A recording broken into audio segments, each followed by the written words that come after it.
sevdim ama sen sevdin çok iyi. Sen beni sevmedin ama her şey bir anda oldu.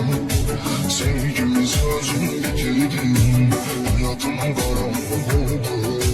Beni güvenimi yitirdin, daha benim oğlum sensen. Hayatı tutulmuş biriyim, güveneceğim adam yoktu. Yanıma durmuş biriyim, daha benim sensen. Hayatı tutulmuş biriyim,